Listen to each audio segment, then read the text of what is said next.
প্রজন্ম এবং ভাষা, বর্তমান প্রজন্মের প্রতিনিধি হিসেবেই এখানে আসা আমার। খুব চলতি কথায় বলতে গেলে জেনজির প্রতিনিধি হিসেবে এখানে আসা। তো আমরা কিভাবে ভাবছি এবং পরবর্তীতে আমাদের হাত ধরে ভাষা কোথায় পৌঁছতে পারে এবং ভবিষ্যৎ কী হতে পারে বাংলা ভাষার, আমার মাতৃভাষার, সেটা নিয়েই খুব স্বল্প অভিজ্ঞতা এবং পর্যবেক্ষণ আপনাদের সঙ্গে গল্পের ছলে আমি ভাগ করে নেব। বলতে গেলে অগ্রজনেরা, আপনারা যারা রয়েছেন, খুব ভালোভাবেই ভাষাকে এগিয়ে নিয়ে চলেছেন। তো যখন আলোচনা ওঠে যে বাংলা ভাষাটি সংকটে, তো এই মুহূর্তে দাঁড়িয়ে অবশ্যই এটা বলতে হয় যে না, আপনারা যতদিন রয়েছেন ততদিন বাংলা ভাষা সংকটে থাকতে পারে না। কিন্তু এটা তো একটা রিলে রেসের মতো, দৌড়ে রিলে রেসের যে বাটনটা সেটা চেঞ্জ হয়। পরবর্তী প্রজন্ম মানে আমরা সেই বাটনটা ধরে কীরকমভাবে দৌড়বো এবং কতটা পারদর্শিতার সঙ্গে ভাষা চর্চাকে বজায় রাখতে পারবো সেটা নিয়ে আমার চিন্তা হয়। এবং মনে হয় আজ থেকে বহু বছর পরে এরকম ২১শে সন্ধ্যা আদেও পালন করতে পারবো কি। তার কারণ আমার প্রজন্মের সহযোদ্ধা যারা রয়েছে তাদের মধ্যে বাংলা ভাষা চর্চার খামতি আমি লক্ষ্য করতে পারি। তাদেরকে দোষ দিয়ে লাভ নেই, বা হঠাৎ করে যদি আমি বলি যে কেন তোমরা বাংলা ঠিক করে বোঝো না বা বলতে পারো না বা বলতে চাও না, সেই দোষটা দিয়েও লাভ নেই। তার কারণ আমরা আন্তর্জাতিকতাবাদের যুগে বাস করছি, আন্তর্জালিকতাবাদের যুগে বাস করছি এবং বিশ্বায়নের যুগে বাস করছি। প্রত্যেক মুহূর্তে আমাদের বিভিন্ন রকম নতুন নতুন জিনিসের উদ্ভাবন হচ্ছে এবং বিশ্ব ভাষা হিসেবে স্বীকৃত যেই ভাষাটি ইংরেজি, তার সঙ্গে আমাদের সখ্যতা বাড়াতেই হবে, আমরা না চাইলেও বাড়াতে হবে। এবং সেই কারণেই আমরা নিজেরাই নিজেদের মনের মধ্যে একটা ল্যাঙ্গুয়েজ হায়ারার্কি তৈরি করছি। আমরা নিজেদের ভাষাকে খুব একটা আগলে রাখতে পারছি না। দুঃখের সাথে এটা বলতে বাধ্য হলেও যখন কিছুদিন আগেই আমি ব্যক্তিগত অভিজ্ঞতা আপনাদের সঙ্গে ভাগ করে নেব, যেহেতু বললাম, কিছু মাস আগে একটি অনুষ্ঠানে যাওয়ার আমার সৌভাগ্য হয়েছিল, যেখানে বিভিন্ন রাজ্যের ছেলে মেয়েরা, আমার বয়সী জেনজি যারা, তারা এসেছিল এবং নিজের নিজের রাজ্যের প্রতিনিধিত্ব করছিল। এবং সেখানকার মূল বিষয় ছিল নিজের রাজ্যের কৃষ্টি সংস্কৃতিকে তুলে ধরতে হবে। আমি পশ্চিমবঙ্গের অধিবাসী, তো বাংলা ভাষার চর্চা, বাংলা ভাষার সংস্কৃতি, বাংলা ভাষাকে তুলে ধরার দায়িত্ব অবশ্যই আমাদের উপরে বর্তায়। আমাদের আগের রাজ্যটি ছিল উত্তরপ্রদেশ। তাদের পারফরমেন্সের গানটি ছিল খাইকে পান বানারসওয়ালা। অবশ্যই বেনারস, উত্তরপ্রদেশ, তাদের গানের মধ্যে চমক রয়েছে, তাদের গানের মধ্যে আমাদের ভাষায় বলে যেটাকে ভাইব রয়েছে। তো আমি আমার সহযোদ্ধাদের যখন বললাম যে আমাদের ভাষা বা বাংলা ভাষাকে যদি তুলে ধরতে হয়, অবশ্যই রবীন্দ্রনাথ, সবার প্রথমে রবীন্দ্রনাথের একটা গান গাওয়া উচিত। আমাদের ফোক কালচার রয়েছে, ফোক কালচারকে তুলে ধরা উচিত। ভাটিয়ালি থেকে শুরু করে ঝুমুর, আমাদের ভাওয়াইয়া, কত কিছু আছে, আমরা চাইলেই করতে পারি। কিন্তু না, তাদের অনেকেরই, সবার কথা বলবো না, অধিকাংশ অবশ্যই সহমত ছিল না, কিন্তু ২-৪ জন আমার সঙ্গে সহমত ছিল। কিন্তু যারা আমার সঙ্গে সহমত ছিল না, তাদের বক্তব্য এটা ছিল যে আমরা তো টুম্বাসনা করতে পারি। তো আমাদের জেনারেশন যদি এইভাবে ভাষাকে দেখে যে বাংলা সংস্কৃতিকে আমরা তুলে ধরবো, সেখানে টুনির মা টুম্বাসনার ভাইব ম্যাচ করবে, এই যে জিনিসগুলো, এটা তো ২১শে চর্চা হতে পারে না। ৫২তে কি কারণে প্রাণ দিয়েছিল আমাদের বয়সী, তখন তারা আমাদের বয়সী ছিলেন সালাম, বরকত, রফিক, জব্বারেরা। এখন এবং আমাদের বয়সী যারা, তারাও তখন নবপ্রজন্ম ছিল এবং আমরা এখন নবপ্রজন্ম। আমরা নিজেদের ভাষা বলতে লজ্জা পাই।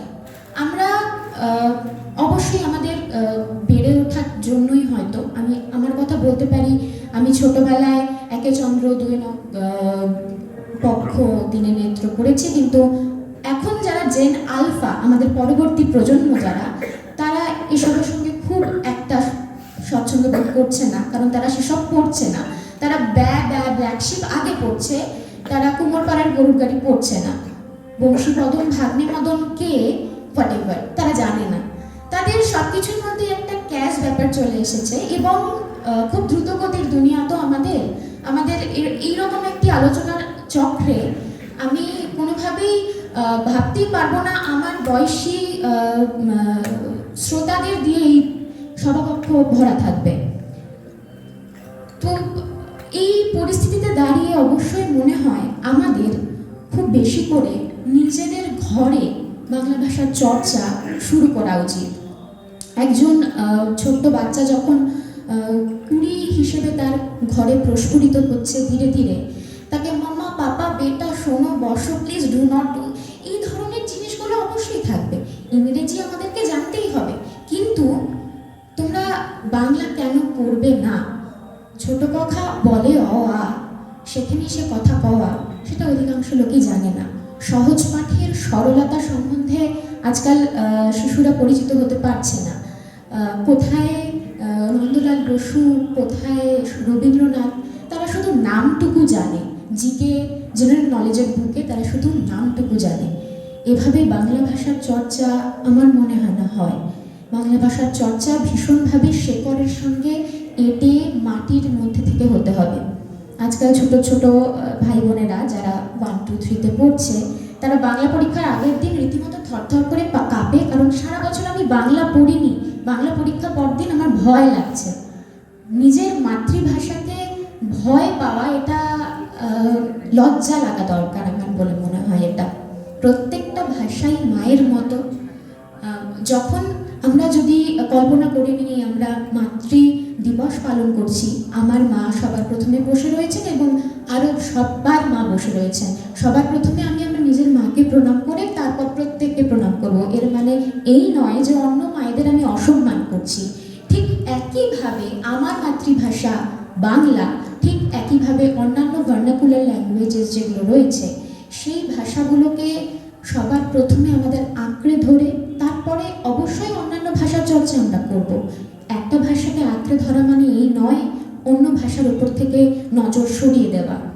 আমি বাংলা মিডিয়ামের স্টুডেন্ট, কিন্তু স্নাতকোত্তর আমি উত্তীর্ণ হয়েছি যে ইউনিভার্সিটি থেকে, তার ল্যাঙ্গুয়েজ অফ ইনস্ট্রাকশন ছিল ইংরেজি। সেখানে আমার অসুবিধে হয়েছে, আমার শেখা করতে কোনো দ্বিধা নেই, কিন্তু তার মানে এই নয় যে আমি সেটা করতে পারিনি। কষ্ট হয়েছে, সেই কষ্টটা করতে হবে আমাদের, না হলে পরে আমি বুঝতে পারবো না বাংলা ভাষার মাহাত্ম্য ঠিক কতটা। যে ভাষা একটা রবীন্দ্রনাথ দিয়েছে, যে ভাষায় দেশে এশিয়ায় প্রথম নোবেল এসেছে, সেই ভাষা উচ্চারণ করতে কেন কষ্ট হবে আমাদের? সেই ভাষার ভবিষ্যৎ নিয়ে এত ভাবতে কেন হবে আমাদের? সেটা আমাকে ভাবায়, ভীষণ রকম ভাবায়, এবং আমি যতটা পারি চেষ্টা করি আমার প্রজন্মের মধ্যে বিষয়টা ছড়ানোর। তার কারণ অগ্রজরা যারা রয়েছেন, আপনারা করছেন, কাজ তো করেই চলেছেন। এই ধরনের অনুষ্ঠান যত হবে তত প্রসারিত হবে, বাংলা ভাষা বিস্তার করবে। কিন্তু পরবর্তী রিলে রেসের পরবর্তী পার্টিসিপেন্ট যারা আমি একা চাইলে পরে গোটা সমাজকে অনেকটা দূরে নিয়ে যেতে পারবো না, কিছুটা দূরে নিয়ে যেতে পারবো, কিন্তু সহযোদ্ধা চাই আমার। সেই সহযোদ্ধাদের মধ্যে বাংলা হোয়াটএভার ঠিক আছে হবে, এই ধরনের মনোভাব থাকলে পরে অবশ্যই বলতে হবে আজ থেকে হয়তো অনেক বছর পর বাংলা ভাষা সংকটের মুখে পড়বে। আমাদের হাতে সময় খুব কম আজকাল, যেই কারণে বিদেশি সংস্কৃতির প্রাদুর্ভাবটাও আমাদের মধ্যে ঘটছে। আমাদের গতকালই একটি জনপ্রিয় সংবাদপত্রে কোরিয়ান ভাষা নিয়ে বেরিয়েছিল একটি খবর, এবং ভীষণভাবে সত্যি কথা, আমরা রবীন্দ্রনাথের ভাষায়, রবীন্দ্রনাথের গানে খুঁজে পাই না আমাদের শান্তি। আমরা বলতে জেনজির গরিষ্ঠ সংখ্যক সদস্যরা, আমাদের তার জন্য কোরিয়ান ভাষার গানকে আশ্রয় করতে হয়। কিন্তু সেই একই জিনিস রবীন্দ্রনাথ লিখে গেছেন বহু সাল আগে, বহু বছর আগে। সংকটেরও কল্পনাতে হয়েও না গৃহমান, এই কথাটা আমরা বাংলা পড়ে বুঝতে পারি না, কিন্তু সেই সেম কথা যখন একটি কোরিয়ান ল্যাঙ্গুয়েজে বলা হয় তারা সেটা বুঝতে পারে, কারণ তাদের মধ্যে সেই আগ্রহটা আছে। এই জিনিসটা কেন হচ্ছে সেটা তো আমাদেরকেই বুঝতে হবে। সবসময় রাষ্ট্রের ওপর জোর দিয়ে বা দোষ দিয়ে কোনো লাভ নেই। এনইপি এসেছে, এনইপি 2020 জোর দিয়েছে প্রাথমিক স্তরের শিক্ষায় মাতৃভাষার গুরুত্বের ওপরে। 85% মস্তিষ্কের বিকাশ যে সময় হয় সেই সময় যেন মাতৃভাষায় শিক্ষা প্রদান করা হয়। আমরা কতটুকু মানছি বা মানতে পারছি সেটা আমাদেরকে ভাবতে হবে। আমাদেরকে ভাবতে হবে কিভাবে আমরা বাংলার সঙ্গে আরো বেশিভাবে একাত্ম হয়ে থাকতে পারবো। আমি বাংলা বলছি কারণ বাংলা আমার মাতৃভাষা, এরকম প্রত্যেকটি ভাষাই রয়েছে এবং তার দায়িত্ব আমাদের উপর ভীষণভাবে বর্তায়। আজ থেকে বহু বছর পরে রাষ্ট্রপুঞ্জের কোনো একটি আন্তর্জাতিক স্তরের সম্মেলনে কেউ মাতৃভাষা, আমার ভাষা বাংলায় যদি বক্তব্য দেয়, সেদিন হবে বাংলা ভাষার প্রকৃত জয়।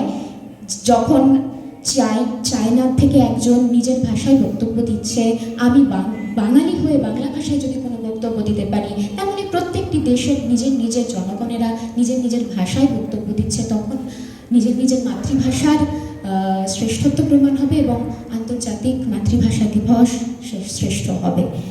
আমি এই কামনাই রাখছি এবং এই আশাই রাখছি যে মাতৃভাষাকে আমি অবশ্যই আমার সহযোদ্ধাদের সঙ্গে নিশ্চয়ই সেই জায়গায় নিয়ে যেতে পারবো।